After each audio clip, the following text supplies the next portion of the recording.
إن الحمد لله نحمده ونستعينه ونستغفره ونعوذ بالله من شرور أنفسنا ومن سيئات أعمالنا من يهده الله فلا مضل له ومن يضلل فلا هادي له وأشهد أن لا إله إلا الله وحده لا شريك له وأشهد أن محمدًا عبده ورسوله أما بعد فأعوذ بالله من الشيطان الرجيم بسم الله الرحمن الرحيم ود كثير من أهل الكتاب لو يردونكم من بعد إيمانكم كفارا حسدا من عند أنفسهم من بعد ما تبين لهم الحق فاعفوا واصفحوا حتى يأتي الله بأمره إن الله على كل شيء قدير۔ معزز حاضرین جمعہ، ہر قسم کی حمد و ثنا، تعریف و توصیف، بزرگی و بڑائی اور عبادت و بندگی لائق اور مناسب ہے اللہ رب العالمین کے لیے، جو خالق کائنات ہے، مالک ارض و سما ہے اور رب العالمین ہے۔ اور درود و سلام نازل ہو تمام نبیوں اور رسولوں پر، خاص طور پر آخری رسول جناب محمد صلی اللہ علیہ وسلم پر بے شمار درود و سلام نازل ہو۔ اللہم صلی علیہ وبارک وسلم۔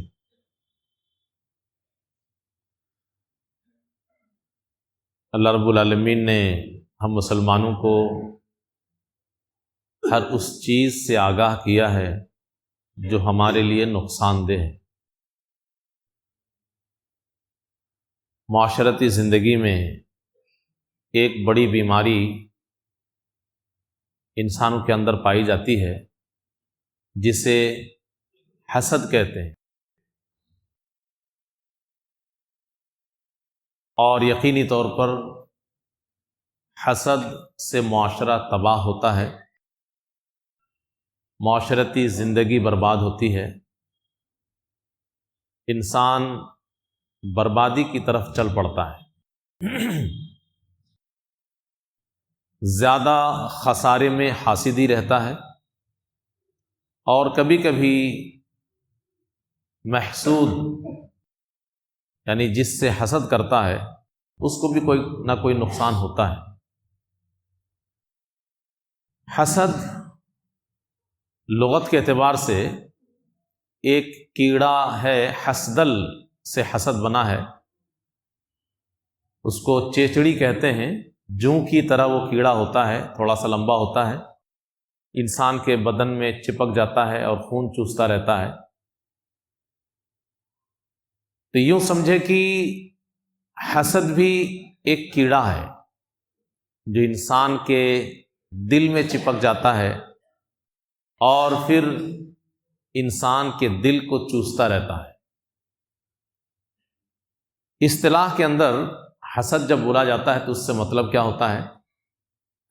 کسی بھی شخص کو اللہ نے کوئی نعمت سے نوازا تو اس شخص کی نعمت کے چھن جانے کی تمنا کرنا، کہ فلاں کو یہ نعمت ملی ہے، اس سے یہ چھن جائے، اس کو حسد کہتے ہیں۔ کسی بھی شخص کی نعمت کو دیکھ کر اس سے نعمت کے زوال کی تمنا کرنا، اس سے نعمت کے چھن جانے کی تمنا کرنا، یہ حسد ہے۔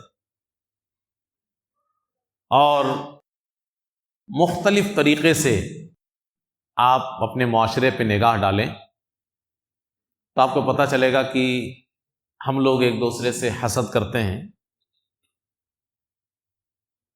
بہت ساری اس کی شکلیں ہو سکتی ہیں حسد کی۔ زندگی گزارنے کے وسائل کے اوپر حسد کرتے ہیں۔ کسی کو اللہ رب العالمین نے اچھا کپڑا دیا ہے، اچھی گاڑی دی ہے، زندگی گزارنے کے اچھے وسائل دیے ہیں، تو ہم حسد کرنے لگتے ہیں، چاہتے ہیں کہ اس کو یہ سب نہ ملے۔ کسی کو اللہ رب العالمین نے ظاہری شکل و صورت دی ہے، اس پہ حسد کرنے لگتے ہیں، یہ اتنا اچھا کیوں لگ رہا ہے۔ کسی کو اللہ رب العالمین نے باطنی خوبصورتی دی ہے، اچھا اخلاق ہے اس کے پاس علم ہے، حکمت کی باتیں ہیں، وہ عبادت گزار ہے، نیک ہے، لوگوں کی نگاہ میں وہ محبوب ہے، ہر دل عزیز ہے، وہ بھی حسد کرنے لگتے ہیں۔ تو حسد کی شکلیں بہت ساری ہو سکتی ہیں، اس کا لب لباب اور خلاصہ یہ کہ کسی شخص کے پاس کوئی بھی نعمت ہو، چھوٹی نعمت ہو، بڑی نعمت ہو، کیسی بھی نعمت ہو، اس کے بارے میں دل میں یہ تمنا کرنا کہ اس کی نعمت ختم ہو جائے، یہ حسد ہے۔ اور حسد اسلام میں یہ حرام ہے، مذہب اسلام نے حسد کو حرام قرار دیا ہے اور روکا ہے، ٹوکا ہے کہ حسد نہ کرنا۔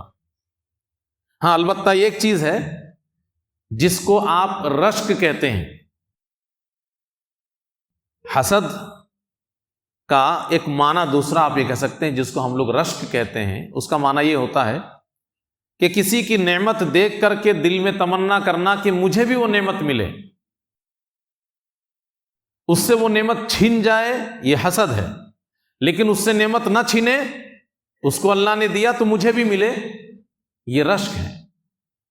اور رشک کرنا اسلام نے دو باتوں میں خاص طور پر ترغیب دی ہے اور کہا ہے کہ اگر کسی کی نعمت دیکھ کر کے دل میں تمہارے خیال پیدا کہ تم کو بھی ملے تو یہ دنیا کی نعمتوں کو چھوڑ دو۔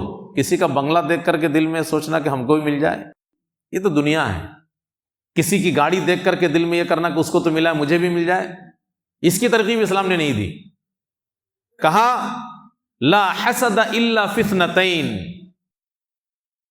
رشک کرنا یعنی کسی کی نعمت کو دیکھ کر کے اس کی نعمت باقی رہنے کے ساتھ خود کو بھی مل جائے، ایسی تمنا اور آرزو کرنا یہ رشک ہے، اور یہ دو باتوں میں ہونی چاہیے۔ رشک دو باتوں میں انسان کو کرنا چاہیے۔ دو باتیں کیا ہیں؟ رجل آتاہ اللہ مالا فسلطہ علی ہلاکتہ فی الحق، ایک آدمی کو اللہ نے بہت ساری دولت دی ہے اور ساتھ ہی ساتھ اس کو اللہ نے دل دیا ہے کہ وہ اللہ کے راستے میں اور حق کے راستے میں خرچ کرتا ہے، تو ایسے آدمی پہ رشک کرنا کہ اللہ مجھے بھی ڈھیر سارا مال مل جائے اور میں بھی اللہ کے راستے میں خرچ کروں، یہ چیز صحیح ہے اور یہ کرنا چاہیے کہ کسی مال والے کو دیکھ کر کے صرف مال کی خواہش نہ کرو۔ اگر اللہ نے اس کو مال سے نوازا ہے اور وہ اللہ کے راستے میں خوب بڑھ چڑھ کر کے خرچ کرتا ہے تو یہ خواہش کرنا کہ مجھے بھی مال ملے میں بھی خرچ کروں، یہ کرنا چاہیے۔ ایک تو شکل یہ ہے رشک کرنے کی جس کی ترغیب اسلام نے دی ہے کہ دو چیزوں میں انسان کو رشک کرنا چاہیے، ان میں سے ایک چیز یہ۔ دوسری چیز رجل آتاہ اللہ حکمہ، ایک آدمی کو اللہ نے علم سے نوازا، سمجھداری سے نوازا، حکمت سے نوازا، اور صرف اس کی پذیرائی دیکھ کر کے کہ لوگوں میں بڑا مقبول ہے، بڑا مشہور ہے، بہت ہر دل عزیز ہے، یہ دیکھ کر کے رشک نہ کریں آپ، بلکہ آگے کی بات یاد رکھنی پڑے گی۔ اللہ نے علم و حکمت سے نوازا اور وہ شخص اس کا صحیح استعمال کر رہا ہے، فَهُوَ يَقْضِي بِهَا وَيُعَلِّمُهَا، وہ علم و حکمت کے ذریعے سے لوگوں میں صحیح فیصلے کرتا ہے اور لوگوں کو علم و حکمت سکھا بھی رہا ہے۔ تو ایسے علم و حکمت کا رشک کرنا کہ اللہ مجھے بھی ایسا علم و حکمت مل جائے کہ میں بھی اس کے ذریعے سے لوگوں کی صحیح رہنمائی کروں، یہ صحیح ہے، اس کی ترغیب ملی ہے۔ بہت سارے عالم ایسے ہوتے ہیں کہ جو علم تو پا گئے ہیں لیکن عمل سے کورے ہیں، ان کی زندگی میں، عملی زندگی میں بڑی کوتاہیاں ہیں، لیکن کسی نہ کسی وجہ سے علم کے سہارے وہ لوگوں میں بڑا مقبول ہو گیا ہے۔ اس وجہ سے کہ وہ لوگوں میں بڑا مقبول ہے، رشک کرنا، اس کی ترغیب اسلام نے نہیں دی۔ اسلام نے ترغیب اس کی دی کہ علم تو ملا لیکن ساتھ ساتھ اس پہ عمل بھی وہ کر رہا ہے، صحیح فیصلے کر رہا ہے، لوگوں کو سکھا رہا ہے، تب جا کر کے رشک کرو۔ یہ دو شکل ہے، کہ جس میں اسلام نے ہمیں ترغیب دی ہے کہ ہمیں دل میں یہ بات پیدا ہونی چاہیے کہ مجھے بھی یہ مل جائے. باقی دنیا کی چیزوں میں رشک کرنے کی ترغیب اسلام نے نہیں دی، تو دنیا کی چیزیں ہیں. لیکن اگر آپ کے دل میں کسی کا کچھ دیکھ کر کے یہ خیال پیدا ہو کہ مجھے بھی مل جائے، تو وہ حسد کی کیٹیگری میں نہیں ہے. لیکن جب یہ دل میں خیال آ جائے کہ اس سے وہ نعمت چھن جائے سامنے والے سے، تو یہ حسد کی کیٹیگری میں. حسد بڑی بری چیز ہے، اسی وجہ سے مذہب اسلام نے اس سے بچنے کے لیے کہا. پیارا رسول جناب محمد صلی اللہ علیہ وسلم نے فرمایا لا تباغضوا، بغض نہ رکھو، کسی کے سلسلے میں دل میں کوئی دشمنی مت پالو، کینہ مت رکھو. لا تباغضوا، بغض نہ رکھو. ولا تحاسدوا، اور کسی سے حسد نہ کرو. مسلمانوں کو خاص طور پہ تلقین کی گئی ہے کہ مسلمانوں آپس میں کسی سے بغض نہ رکھو، کسی سے حسد مت کرو. اللہ نے جس کو جو نواز دیا ہے اس کو خوشی خوشی قبول کرو. ولا تدابروا، اور غیبت نہ کرو.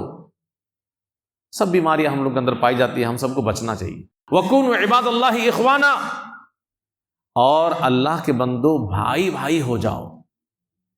یہ بھائی بھائی ہونے کی تلقین کی گئی ہے، لیکن جب ہم معاشرے کا جائزہ لیتے ہیں تو پتہ چلتا ہے کہ بھائی بھائی میں ہی یہ سب بیماریاں زیادہ ہیں. بھائی بھائی ہو جاؤ کہنے کا مطلب یہ تھا کہ ایک دوسرے کو اپنا سمجھو، کسی کو پرایا نہ سمجھو، اس کے ہر دکھ درد کے ساتھی بنو. لیکن معاملہ تو الٹ گیا ہے، یہاں تو بھائی بھائی میں ہی یہ ساری بیماریاں پائی جا رہی ہیں. جو جتنا قریب ہے اسی سے اتنا زیادہ بغض ہے، اسی سے اتنا زیادہ حسد ہے، اور اسی کی اتنی زیادہ چغلی اور غیبت ہے. تو حسد سے بچنے کی تلقین کی گئی. اور کیوں تلقین کی گئی؟ صحیح معنی میں اگر آپ دیکھیں گے، اصل میں ہم لوگوں کا ایمان ہی کمزور ہو گیا ہے. ایمان کی مضبوطی کے ساتھ یہ ساری بیماریاں ختم ہو جاتی ہیں. اس لیے اگر تمام بیماریوں کا علاج کرنا ہے، ایک ہی دوا، ایمان مضبوط کر لیجیے، تمام بیماریاں ختم ہو جائیں گی. پیارا رسول جناب محمد صلی اللہ علیہ وسلم فرماتے ہیں لا یجتمعان فی قلب عبد الایمان والحسد. ایک بندے کے دل میں دو چیزیں اکٹھی ہو ہی نہیں سکتی، ایمان بھی رہے حسد بھی رہے اسی دل میں. ایسا کیسے ہو سکتا ہے؟ ایمان ہے تو حسد کے لیے جگہ ہی نہیں ہے. تو ہمارے دلوں میں حسد ہے، اس کا مطلب ایمان ہی کو ہم نے ہٹا دیا ہے دل سے. تو اپنے ایمان کی خبر لیجئے، ایمان کو مضبوط کیجئے، تو حسد سے آپ اپنے آپ بچ جائیں گے. یہ حسد ایمان والوں کا شیوا نہیں ہے، یہ اہل کتاب کا شیوا ہے، یہود و نصارہ کا طریقہ ہے. قرآن میں اس کا اعلان کیا گیا ہے وَدَّ كَثِيرٌ مِّنْ أَهْلِ الْكِتَابِ لَوْ يَرُدُّونَكُمْ مِّن بَعْدِ إِيمَانِكُمْ كُفَّارًا. بہت سارے اہل کتاب کی خواہش ہے، ان کے دل کی یہ خواہش ہے. کیا خواہش ہے بھائی؟ لَوْ يَرُدُّونَكُمْ مِّن بَعْدِ إِيمَانِكُمْ كُفَّارًا. یہ سارے لوگ جو اسلام قبول کر لیے ہیں، ان کے دل کی خواہش ہے کہ یہ سب اس نعمت سے محروم ہو جائیں. یہ سب کے سب ایمان کی دولت سے سرفراز کر دیے گئے ہیں، ایمان کی دولت سے مالا مال کر دیے گئے ہیں. اہل کتاب یہود و نصارہ کی دلی خواہش ہے کہ یہ سب کے سب ایمان کی دولت سے محروم ہو جائیں، یہ پلٹ جائیں کفر کی طرف، سب کافر ہو جائیں.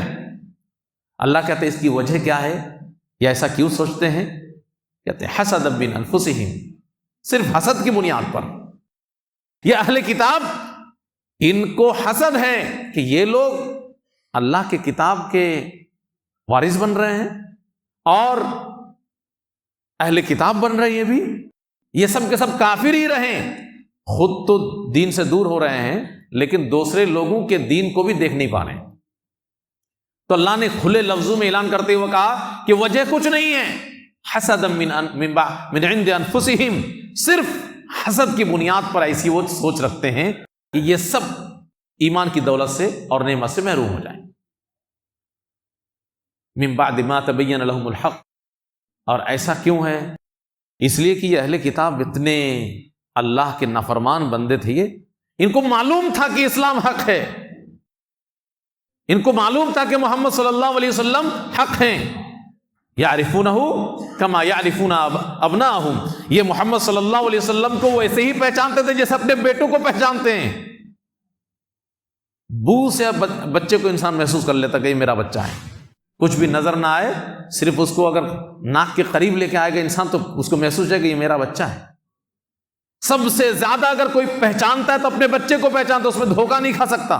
تو اللہ نے وہی کہا کہ اپنے بیٹوں کی طرح یہ محمد صلی اللہ علیہ وسلم کو پہچانتے ہیں کہ یہ اللہ کے طرف سے بھیجے گئے سچے رسول ہیں۔ اس میں بھی حسد ہے کہ اللہ کے رسول پر ایمان نہیں لا رہے تھے، اور ایک تو وہاں پہ جلن اور حسد کہ یہ ہمارے خاندان میں یہ نبی کیوں پیدا نہیں ہوا، اور دوسری بات جو لوگ ایمان لے آئے ان کے اوپر حسد کرے یہ سب جنت میں چلے جائیں گے، خود جنت سے دور ہو رہے ہیں، ساتھ ساتھ دوسروں کی جنت سے دوری کی تمنا کر رہے ہیں۔ تو حسد یہ کس کا طریقہ ہے بھائی؟ یہود و نصارہ کی، اہل کتاب۔ تو ایمان والوں کا یہ طریقہ نہیں ہے، اس لیے ہمیں اور آپ کو اس سے دور رہنا چاہیے۔ اگر دور نہیں رہیں گے تو بھلائی کے ساتھ زندگی گزار نہیں پائیں گے۔ بھلائی کے ساتھ زندگی گزارنا ممکن ہی نہیں ہے اگر حسد کی بیماری ہمارے معاشرے میں موجود ہے۔ لا یزال الناس بخیر ما لم یتحاسدوا، پیارے نبی جناب محمد صلی اللہ علیہ وسلم کا فرمان ہے، لوگ بھلائی کے ساتھ رہیں گے اس وقت تک جب تک کہ آپس میں حسد نہ کریں، اور جب حسد کی بیماری عام ہو جائے گی تو سکون کے ساتھ اچھی زندگی نہیں گزار سکتے، جیسا کہ آج ہم لوگ گزار نہیں پا رہے ہیں۔ ایک دوسرے کی ذرا سی ترقی ہمیں برداشت نہیں ہو پاتی ہے۔ اور پیارے نبی جناب محمد صلی اللہ علیہ وسلم فرماتے ہیں کہ میرے صحابہ اللہ کی قسم کھا کر کے کہتے ہیں، واللہ، اللہ کی قسم، ما اخاف بعدی ان تشرکوا، میرے بعد تم لوگ شرک کرنے لگو گے مجھے اس کا ڈر نہیں ہے، یعنی تم لوگ شرک نہیں کرو گے، مجھے اس کا ڈر نہیں لگ رہا کہ تم لوگ شرک کر لو گے۔ صحابہ سے کہہ رہے ہیں، لیکن کس چیز کا ڈر ہے؟ اللہ کے رسول صلی اللہ علیہ وسلم فرماتے ہیں وَلَكِنْ أَخَافُ أَن تَنَافَسُوا فِيهَا، ڈر یہ ہے کہ اس دنیا کے جھمیلے میں پھنس کر کے تم آپس میں حسد کرنے لگو گے، اس کا مجھے ڈر لگ رہا ہے۔ تو صحابہ کرام کو جب کہا گیا کہ تم سے مجھے شرک کا خطرہ نہیں ہے، لیکن شرک کا خطرہ، لیکن حسد کا خطرہ ہے، اور پھر ہم لوگ صحابہ سے کتنے زمانے کی دوری پر اب دنیا میں آئے ہیں، حملوں کا زمانہ، فتنوں کا زمانہ ہے، ہم لوگوں کی حالت کیا ہوگی، کس قدر حسد کی بیماری میں ہم گرفتار ہیں یہ آپ سوچ سکتے ہیں۔ بہرحال حسد کرنے والا کبھی اس کا انجام اچھا نہیں ہوتا ہے۔ حسد کرنے والا کبھی اس کا انجام اچھا نہیں ہوتا ہے۔ یہ تاریخ کی روشنی میں ہے، قرآن مقدس کی تاریخ اٹھا کر کے آپ دیکھیں جو قرآن نے بیان کی ہے، اس کی روشنی میں آپ دیکھیے۔ 3 مثالیں آپ کے سامنے میں رکھتا ہوں جس سے یہ واضح ہو جائے گا کہ حسد کرنے والے کا انجام اچھا نہیں ہوتا ہے۔ لہٰذا ہم لوگ بھی حسد کرنا چھوڑ دیں۔ اگر کسی بھی معاملے میں اپنا آپ کا جائزہ لیجئے، ٹٹولیے کہ کسی سے آپ کو الجھن ہو رہی ہے تو کیا وجہ ہے۔ کوئی جائز وجہ نہ ملے تو فوراً سمجھ لیجئے کہ آپ حسد کے شکار ہو گئے ہیں۔ کسی سے بھی اگر آپ کو الجھن ہو رہی ہے، جلن ہو رہی ہے، آپ کو تکلیف ہوتی ہے، آپ کے لیے وہ شاک گزرتا ہے، تو پھر آپ اپنا ٹٹولیے دیکھیے کہ بھائی اس سے میرا کون سا کاروبار چل رہا ہے، کون سا اس نے ہمارا پیمنٹ روک لیا ہے، کیا معاملات ہیں، کیوں اس سے مجھے الجھن ہوتی ہے، الرجی ہے مجھے۔ اگر کوئی جائز وجہ نہ ملے فوراً سمجھ لیجیے کہ حسد ہے، اور اپنے دل کو پاک کیجیے آپ۔ کیوں کہ اگر آپ اپنے دل کو پاک نہیں کریں گے تو ہو سکتا ہے کہ جس سے آپ حسد کر رہے ہیں اس کا کچھ بھی نقصان نہ ہو، پوری زندگی میں آپ اس کا بال بیکار نہ کر سکیں، کچھ بھی نہیں کر سکیں گے، لیکن آپ اپنے آپ کو برباد کر لیں گے۔ آپ کا دل فریش نہیں رہ پائے گا، آپ کا دل ہمیشہ الجھنوں کا گرفتار رہے گا، وہ حسد کی آگ میں جلتا رہے گا، آپ چڑچڑے ہو جائیں گے، اور مختلف قسم کے بیماریاں آپ کو آ کر کے پکڑ لیں گی۔ سب سے پہلے حسد، آسمان میں سب سے پہلا گناہ جو ہے وہ حسد کی شکل میں کیا گیا۔ ابلیس نے حسد کیا، کس سے؟ آدم علیہ السلام۔ اللہ رب العالمین نے کہا کہ سجدہ کرو، تو کیا کہا؟ سجدہ نہیں کرتا۔ اللہ نے کہا کیوں نہیں کرتے؟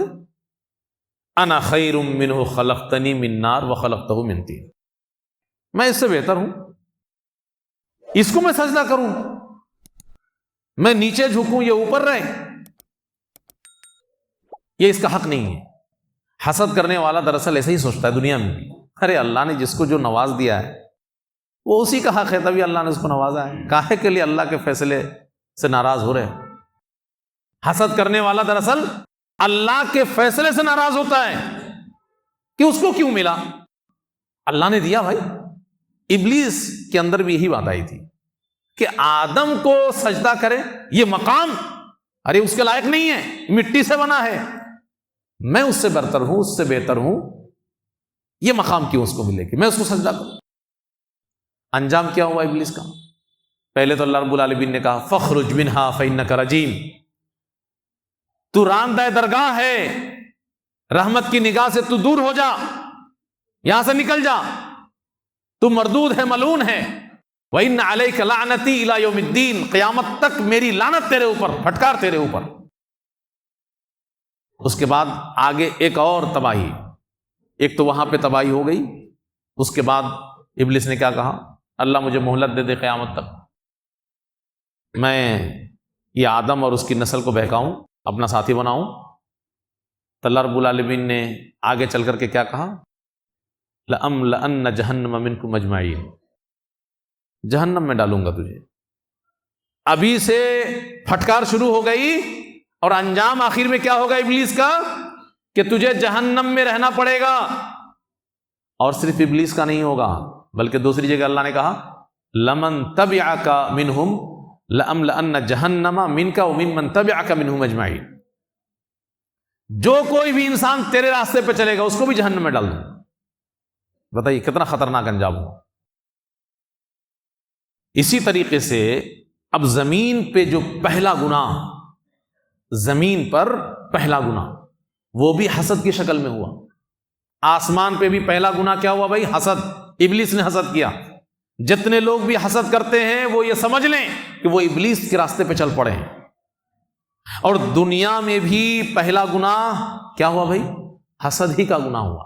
کس سے؟ آدم علیہ السلام کے بیٹے حابیل سے۔ اس زمین پہ پہلا گناہ حسد کی شکل میں ہوا۔ حابیل اور قابیل سے۔ تو اللہ رب العالمین نے قرآن میں اس کا تذکرہ کیا ہے، حابیل اور قابیل کے واقعے کو ذکر کیا ہے، اور کہا کہ دونوں نے اللہ کے لیے قربانی پیش کی۔ اذ قربا قربانا فتقبل من احدہما ولم يتقبل من الاخر، اللہ نے ایک کی قربانی کو قبول کر لیا اور دوسرے کی قربانی کو قبول نہیں کیا۔ تو جب اللہ نے قربانی قبول نہیں کیا، اس وقت آگ آسمان سے آتی تھی اور قربانی کو جلا دیتی تھی، یہ مقبولیت کی دلیل ہوتی تھی۔ تو قابیل کو حسد ہو گیا، ارے اللہ کا فیصلہ تھا، اللہ نے ان کی قربانی قبول کر لی، یہ اللہ کا فیصلہ تھا، اللہ نے اس کو مقام دیا کہ بھئی تمہاری قربانی قبول کی جاتی ہے۔ تو اس میں انسان کو اپنے گناہوں کا جائزہ لینا چاہیے، اپنی فکر کرنی چاہیے۔ ہوتا یہی ہے، حسد کرنے والا اپنی کمیاں نہیں ڈھونڈتا کہ میں اپنی اصلاح کروں، میری کمیاں اور کوتاہیاں کیا اس کو دور کروں، سامنے والے کے اچھائیوں کو دیکھ کر کے پریشان ہو جاتا ہے۔ ارے وہ اچھا ایسے ہی تھوڑا ہو گیا ہے، اس نے محنت کی ہے، مشقت کی ہے، کسی بھی وجہ سے اس مقام پہ پہنچا ہے۔ آپ بھی محنت کرو، مشقت کرو، اپنے جائزہ لو کہ آپ کے اندر کیا کمیاں ہیں۔ یہی اگر کرنے لگے تو انسان ترقی کر لے، اور بیٹھے بیٹھے وہ آگ میں جلتا رہتا ہے، وہ ترقی بھی نہیں کر پاتا ہے۔ کسی نے لکھا ہے کہ جب انسان برابری نہیں کر پاتا ہے تو برائی کرنا شروع کر دیتا ہے، جب برابری نہیں کر پاتا تو برائی کرنا شروع کر دیتا ہے۔ تو آپ برائی کر کے برابری کریں گے کہ آپ خود سے محنت کریں گے، کوشش کریں گے، تب اللہ اس کے برابر ہو سکتا ہے کہ اس سے آگے بھی آپ کو پہنچا دے۔ تو برائی کرنے سے آپ آگے نہیں جائیں گے، کوشش کریں گے، اپنی کمیوں کو دور کریں گے۔ تو اللہ نے قربانی قبول کر لی، اب اس نے کیا کہا، اب تم کو میں مار ڈالوں گا۔ اب اللہ نے قربانی قبول کر لی تو اس میں حابیل کا کیا قصور تھا بھائی کہ کہتا تم کو میں مار ڈالوں گا۔ اب دیکھیے حابیل کا طریقہ دیکھیے، وہ کیا کہتے ہیں، بھائی تم کو گناہ کرنا ہو کرو، میں تو بچا رہوں گا، میں تمہارے اوپر قتل کے ارادے سے کبھی ہاتھ نہیں اٹھاؤں گا. اور یہ قربانی اللہ رب العالمین تقوی والوں کی قبول کرتا ہے. تم بھی تقوی والے بن جاؤ. کتنی اچھی واقعہ ہے. یہی حسد کا علاج انہوں نے بتا دیا. تمہیں حسد کاہے کے لیے کر رہے ہو بھائی؟ اللہ قربانی تقوی والوں کی قبول کرتا ہے. تمہارے اندر کچھ نہ کچھ کمیاں ہیں، اس کو دور کرو، اللہ تمہاری بھی قبول کرے گا، تمہاری بھی سنے گا. بہرحال قابیل نے پہلا گناہ کیا، پھر دوسرا گناہ بھی کر دیا، قتل کر دیا. انجام کیا ہوا معلوم ہے؟ اللہ قرآن میں اعلان کرتا ہے من اجل ذلک کتبنا علی بنی اسرائیل انہ من قتل نفسا بغیر نفس او فساد فی الارض فکأنما قتل الناس جميعا. میں نے اسی وجہ سے لکھا، بنو اسرائیل کے اوپر اس کو فرض قرار دیا اور کہا کہ قتل سے بچے رہنا. کیوں؟ ایک انسان کا قاتل پوری انسانیت کے قاتل کے برابر ہے. یہ قابیل کے ایک گناہ کے اوپر کمنٹ ہے اللہ کا. لیکن اتنا ہی نہیں، پیارے نبی جناب محمد صلی اللہ علیہ وسلم کی ایک حدیث ہے جو قابیل کے حق میں بہت ہی خطرناک ہے. لا تقتل نفس ظلما الا كان على ابن آدم الاول کفل من دمها. دنیا میں کسی کو بھی اگر ناحق قتل کیا جاتا ہے، پوری دنیا میں کوئی بھی انسان ناحق قتل ہوتا ہے تو قاتل کو تو قتل کی سزا ملے گی اللہ کے ہاں، لیکن ہر ایک قتل میں قاتل کے سزا کے علاوہ تھوڑا سا حصہ گناہ کا اس قابیل کے کھاتے میں بھی جاتا ہے. کتنے قتل ہوتے ہیں دنیا میں، تمام مقتول کے قاتل کی سزا کے علاوہ تھوڑا سا گناہ کا حصہ قابیل کے کھاتے میں بھی جاتا ہے. لِأَنَّهُ أَوَّلَ كَانَ مَنْ سَنَّ الْقَتْلِ، اس لیے کہ پہلا شخص تھا جس نے قتل کو جاری کیا تھا. اسی لیے ایک حدیث میں آپ نے سنا ہوگا کہ اگر آپ بھلا کام کرنا شروع کرتے ہیں اور آپ کی دیکھا دیکھی لوگ بھلے کام کرتے ہیں تو جو لوگ دیکھا دیکھی کر رہے ہیں آپ کے کرنے کی وجہ سے، ان سب کو تو ان کو ملے گا ہی بدلہ، لیکن آپ کو بھی ملے گا چونکہ آپ نے شروعات کری تھی. اور ایسے ہی اگر آپ نے کوئی برا کام شروع کیا، اسی لیے برا کرنے والے ہوشیار ہو جائیں. گناہ انسان سے ہوتا ہے، کوشش یہ کرو کہ جتنا پردے میں تمہارا گناہ رہے اتنا اچھا ہے. کچھ لوگ اللہ اعلان گناہ کرتے ہیں شان اور فخر کے ساتھ، یہ تباہی کا راستہ ہے. گناہ خود خطرناک چیز ہے، اور پھر اس کو اللہ اعلان کیا جائے، لوگوں کو ترغیب دی جائے کہ لوگ بھی گناہ کریں، سب کے گناہ کا حصہ تمہارے اوپر بھی آئے گا. جیسا کہ قابیل کے ساتھ معاملہ ہے. اسی طریقے سے حضرت یوسف علیہ السلام کے بھائیوں کو دیکھ لیجیے آپ. یوسف علیہ السلام کے ساتھ ان لوگوں کو حسد ہو گیا، اور حسد کے نتیجے میں کیا کیا ان لوگوں نے؟ یوسف علیہ السلام کو لے جا کر کے کنویں میں پھینک دیا. پلاننگ کی، آپس میں بیٹھ کر کے سازشیں رچی کہ کیا کرنا ہے، قتل کر دو یا فلاں کر دو فلاں کر دو. بہرحال آخر میں کیا ہوا؟ لے جا کر کے کنویں میں پھینک دیا. اور آخر میں دیکھیں انجام، یوسف علیہ السلام جس کو لے جا کر کے کنویں میں پھینک دیا تھا، اللہ رب العالمین نے مصر میں بادشاہت سونپ دی. اور یہی بھائی اناج کے محتاج ہو کر کے اسی یوسف کے پاس اناج لینے کے لیے گئے. وہ وزارت کی کرسی پہ بیٹھے ہوئے اناج دینے کا حکم کر رہے ہیں، اور اس سے آگے بڑھ کر کے جب اپنے پورے خاندان کنبہ قبیلہ کو مصر کو بلا لیا، وَرَفَعَ أَبَوَيْهِ عَلَى الْعَرْشِ وَخَرُّوا لَهُ سُجَّدًا، جب اپنے ابا اور اماں کو تخت پہ بٹھایا، سارے بھائی سجدے میں گر پڑے. کیا کہا یوسف علیہ السلام نے؟ هَذَا تَأْوِيلُ رُؤْيَايَ مِن قَبْلُ قَدْ جَعَلَهَا رَبِّي حَقًّا، میں نے جو خواب دیکھا تھا 11 ستارے مجھے سجدہ کر رہے ہیں، یہ 11 ستارہ سجدے میں گرے پڑے. تو اللہ نے یوسف علیہ السلام کو کس مقام پہ پہنچایا اور برادران یوسف کو کس ذلت اور رسوائی میں اللہ نے ڈھکیل دیا. تو یہ مثال ہے قرآن کی تاریخ کی روشنی میں کہ حاسد کا انجام برا ہونا ہے، اس لیے اس بیماری سے دور رہیے. بس آخر میں ایک بات اور کہہ کر کے اپنی بات ختم کریں ہم، کہ حاسد کے شر سے کیسے بچیں. ہم تو حسد نہیں کریں گے، پہلے تو من بنا لیجئے اپنا کہ مجھے حسد نہیں کرنا ہے. لیکن کوئی آپ سے حسد کرے تو آپ کیا کریں گے؟ حاسد کے شر سے بچنے کا طریقہ کیا ہے؟ بہت سارے لوگ پریشان ہو جاتے ہیں. کچھ لوگوں کو پتہ چلتا ہے کہ یار یہ مجھ سے کڑتا ہے، میری برائی کرتا رہتا ہے، میرے خلاف لگا رہتا ہے، تو ضرورت پڑتی تو دو چار لٹی پٹی سناتا ہے، گالی گلوچ کرتا ہے، موقع ملنے پہ تو دو چار جڑ دیتا ہے، وغیرہ وغیرہ، بدلہ لیتا ہے، یا ایک لڑائی کی تاریخ شروع کر دیتا ہے، وغیرہ وغیرہ۔ تو ہم لوگوں کو حاسدین کے مقابلے میں کیا کرنا چاہیے؟ حسد تو ہم نہیں کریں گے، پہلے تو توبہ کریے کہ مجھے حسد نہیں کرنی ہے۔ اپنے دل کو ٹٹول کے دیکھنا ہے کہ کسی سے حسد تو نہیں کر رہے ہم، اگر حسد ہے تو نکال کے پھینکیے۔ لیکن مجھ سے کوئی اگر حسد کر رہا ہے تو اس کے حسد کے شر سے کیسے بچیں گے آپ؟ پہلی چیز، اللہ سے دعا کیجیے۔ دعا مومن کا ہتھیار ہے، اس ہتھیار کا استعمال کرنا چاہیے ہر معاملے میں۔ اس معاملے میں بھی دعا کا سہارا لیجیے اللہ سے۔ وَمِن شَرِّ حَاسِدٍ إِذَا حَسَدَ، اللہ نے سکھایا ہے قرآن میں۔ اللہ کی پناہ میں، اللہ کی حفاظت میں اپنے آپ کو لے آئیے، اور حاسد کی حسد کے شر سے اپنے آپ کو بچانے کے لیے اللہ کی پناہ میں لے آئیے۔ اللہ سے کہیے کہ اللہ حسد کرنے والے کے شر سے مجھے بچا لے۔ تو پہلے تو دعاؤں کا اہتمام کیجیے۔ دوسری بات، صبر کا راستہ اختیار کیجیے۔ بدلے کی کارروائی مت کیجیے، کوئی فائدہ نہیں ہے، اس کے پیچھے مت پڑیے جو حسد کر رہا ہے، بلکہ آپ صبر کو تھام لیجیے۔ پتہ چلتا رہے آپ کو کہ ہاں آپ کے خلاف فلاں فلاں باتیں ہو رہی ہیں، سازشیں ہو رہی ہیں، وغیرہ وغیرہ۔ کیوں؟ صبر بھی ایک ہتھیار ہے۔ ایک طریقے سے کہہ لیں کہ صبر قلعہ ہے، ڈھال ہے، سامنے والے جتنی بھی سازشیں کرنا ہو کر لیں وہ۔ آپ اگر صبر کو مضبوطی سے پکڑ لیں گے اور پھر تقویٰ، تو پھر یہ آپ کو بچاؤ کا ذریعہ بن جائیں گی۔ وَإِن تَصْبِرُوا وَتَتَّقُوا لَا يَضُرُّكُمْ كَيْدُهُمْ شَيْئًا۔ صبر کو پکڑ لو، تقویٰ کو پکڑ لو۔ آپ اپنے اعمال کا جائزہ لیجئے کہ میرے اندر کوئی کمی ہے تو ہم اپنی کمی کو دور کریں، تاکہ سامنے والے کو موقع نہ ملے، اور صبر کو مضبوطی سے پکڑ لیجئے تو انشاءاللہ اس کی ساری سازشیں بیکار ہو جائیں گی، آپ کو ذرہ برابر نقصان نہیں ہوگا۔ چوتھی چیز، اللہ پہ بھروسہ کریں، اللہ پہ توکل کریں، ڈرے نہیں، پریشان نہ ہوں کہ یہ حسد کرنے والے مجھے نقصان پہنچا دیں گے، وغیرہ وغیرہ۔ کیوں؟ اللہ ہے۔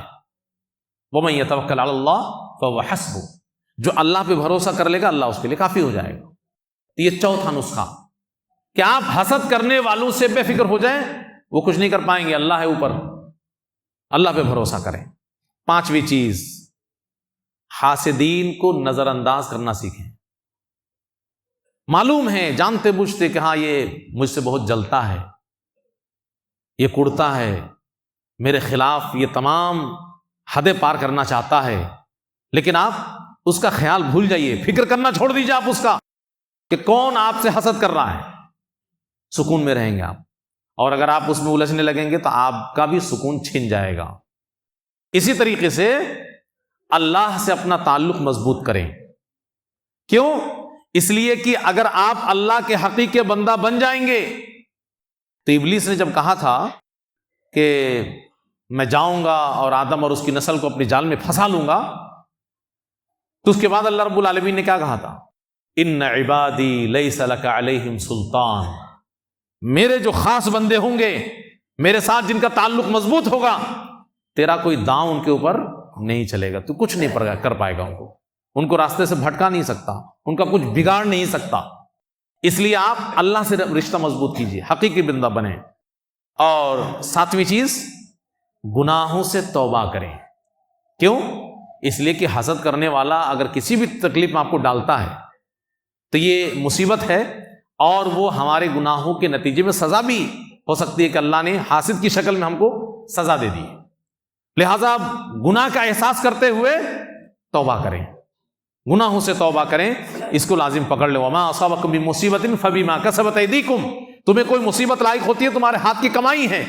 تو یہ حاسدین کی طرف سے اگر کوئی نقصان آپ کو پہنچ سکتا ہے یا پہنچ رہا ہے تو ہو سکتا ہے کہ اس شکل میں اللہ کی سزا ہے آپ کے لیے، وہ تو پھر گناہوں سے توبہ کریں۔ صدقہ و خیرات کرنے سے بھی مصائب ختم ہوتے ہیں، اس کی بھی تلقین آئی ہے شریعت میں۔ آٹھویں چیز، صدقہ و خیرات کرتے رہیں۔ اور نویں چیز، حاسد کے ساتھ اچھا سلوک کریں۔ یہ آسان نہیں ہے، یہ بہت کڑوا نسخہ ہے۔ یہ دشمن کے ساتھ، حاسد کے ساتھ اچھا سلوک کریں، اس سے بہتر ہتھیار کچھ نہیں ہے۔ لا تستوی الحسنۃ ولا السیئہ ادفع باللتی ہی احسن، اچھے طریقے سے پیش آئیے، اچھا سلوک کیجئے، ضرورت پڑے تو گفٹ بھی دیا کریے، تحفے تحائف بھی دیجئے، کچھ دنوں کے بعد وہ ساری گرمی اس کی اتر جائے گی۔ تلوار سے اور بندوق سے گرمی اتار نہیں پائیں گے آپ اس کی، لیکن اس راستے پہ چل کر کے جو اسلام نے بتایا ہے، اسلام نے کیا کہا؟ فَإِذَا الَّذِي بَيْنَكَ وَبَيْنَهُ عَدَاوَةٌ كَأَنَّهُ وَلِيٌّ حَمِيمٌ، دشمنی جو تمہارے درمیان بڑی گرم دشمنی تھی، وہ گرم دوستی میں تبدیل ہو جائے گی۔ وہ سامنے والا دھیرے دھیرے بھول جائے گا کہ وہ آپ سے حسد کرتا تھا، جلتا تھا، وہ آپ کا پکا سچا دوست بن جائے گا۔ اور آخری چیز، توحید پر مضبوطی کے ساتھ جم جائیں۔ توحید کا مطلب کیا ہے؟ نفع و نقصان کا مالک اللہ۔ وَإِن يَمْسَسْكَ اللَّهُ بِضُرٍّ فَلَا كَاشِفَ لَهُ إِلَّا هُوَ، اگر اللہ کوئی بھی نقصان تمہیں پہنچانا چاہتا ہے تو کوئی دنیا میں مائی کا لال نہیں ہے جو اللہ کو روک دے۔ ہاں اللہ ہی چاہ لے گا تو پھر نقصان سے تم کو بچا لے گا، یہ توحید ہے۔ وَإِن يُرِدْكَ بِخَيْرٍ فَلَا رَادَّ لِفَضْلِهِ، اور اللہ اگر تمہیں کچھ بھلائی عطا کرنا چاہتا ہے، دنیا میں کوئی مائی کا لال نہیں ہے جو روک دے اللہ کو دینے سے۔ توحید کو مضبوط کر لیجئے، ٹینشن ہی ختم۔ نفع و نقصان کا مالک اللہ، یہ کون ہوتا ہے حسد کرنے والا، مجھے نفع نقصان پہنچانے والا؟ کچھ نہیں کر پائے گا۔ تو یہ کچھ باتیں تھیں جو ہمیں اپنی نگاہوں میں رکھنی ہیں تاکہ ہم حاسد کے شر سے بچ سکیں۔ اللہ رب العالمین سے دعا کریں کہ اللہ رب العالمین ہم تمام لوگوں کو حسد جیسی بیماری سے بچائے۔ اللہ رب العالمین ہم تمام لوگوں کو حسد کے شر سے بچنے کے جو طریقے بتائے گئے ہیں شریعت میں، اس کو اپنانے کی اللہ توفیق عنایت فرمائے۔